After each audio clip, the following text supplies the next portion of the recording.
Hey readers, writers, and friends, Story Serpent here, and today we are talking about A First Time for Everything by Dan Santat.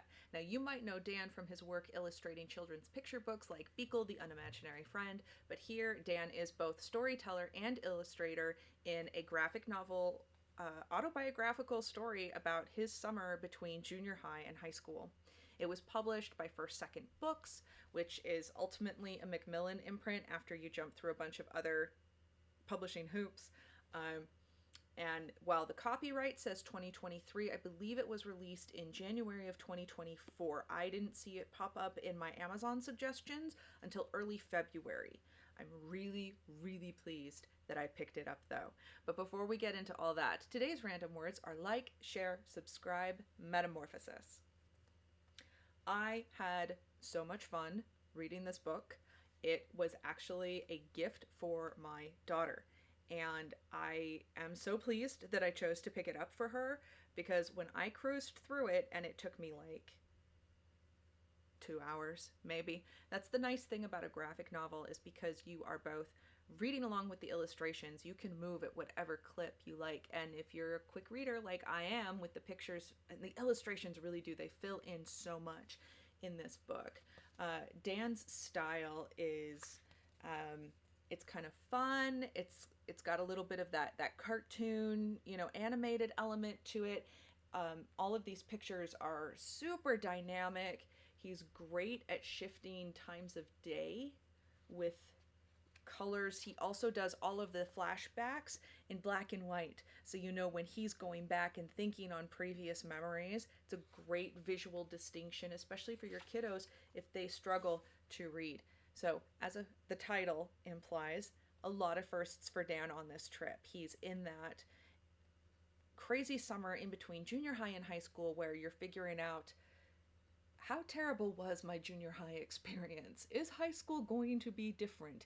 Can I reinvent myself a little bit? What parts of myself do I want to reinvent? Am I comfortable in my own skin?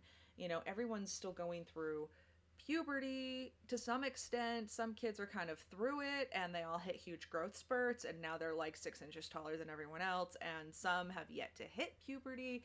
It's that crazy, super awkward time of life where you and your friends are still figuring out who you are. And it just so happens that in that summer, Dan went on a trip to Europe and with his class. And it goes through so many of those first experiences where he's in a huge city he doesn't know for the first time. And he's trying to figure out, am I capable of navigating this on my own? How much do I trust myself? How well can I figure out what's going on around me? And he ends up having a ton of very interesting experiences.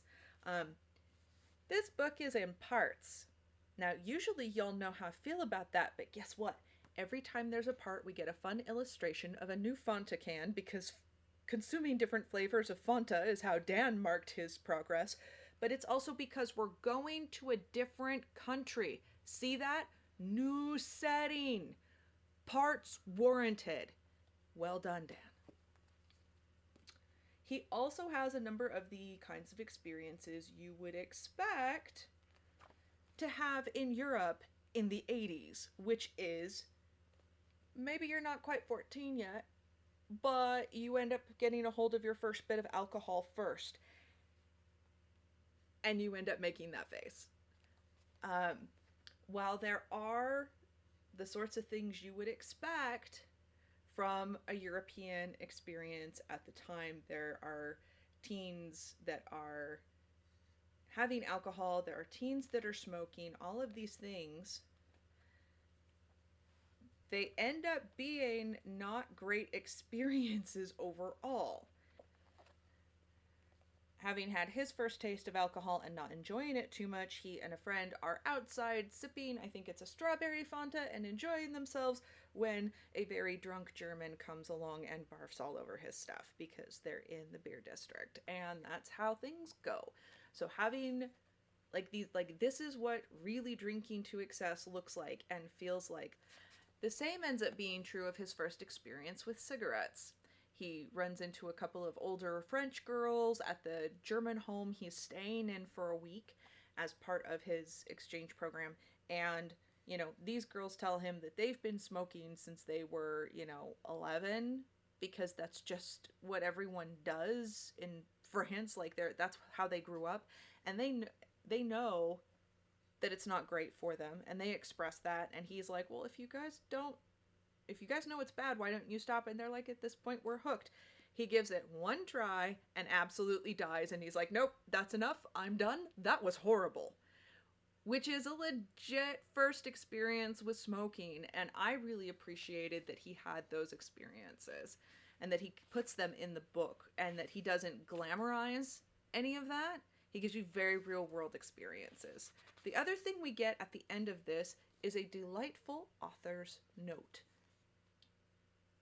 1989 was quite a year to remember in Europe. The Louvre reopened, the Eiffel Tower was celebrating its 100th anniversary, and the Berlin Wall would fall later that year.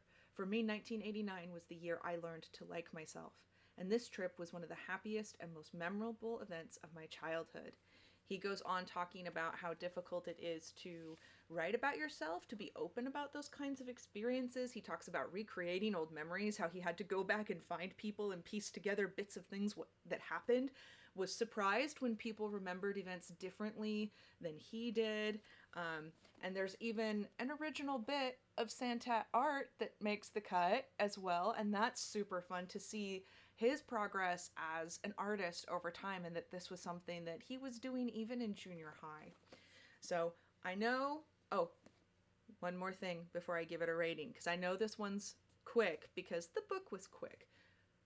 The adults are competent. He was surrounded by really good grown-ups who helped him get through these difficult times. People who just sat with him and were present because they could tell that's what he needed. Grown-ups who allowed him to have some first experiences while also being kind of tough on him and being like, yeah, you got to put on your big boy pants, go out into the city, there's the Eiffel Tower, as long as you're heading towards it, you can't get lost. Go be a big boy and do it well, and we'll see you later. It is a kind of attitude that I really wish we saw in more adults in modern day. I mean, the idea of turning a bunch of 12, 13, 14-year-olds loose in Paris with show up at this time later today is the sort of thing that no one would do in this day and age. We're too afraid of the world, we're too afraid of ourselves, and we haven't equipped our children with the skills where we would feel comfortable doing that, I think, as a whole. So seeing this as an example set forth both for adults and for kids, hey, go have some adventures, go get into some trouble, go see the world, get outside, touch grass, even if it's European, that's okay. Overall, The Story Serpent gives this a best beach reads. I think, honestly, anyone 12 and up would really enjoy it. If you're thinking about letting someone a little younger than that, I would have a conversation with them about the drinking and the smoking. Honestly, the presence of those things are the only thing that keeps this from being pitch perfect. But a best beach reads for sure, and with summer coming up, Story Serpent highly recommends. That's all I've got for today. Till we meet again, read on, write on, stay sharp.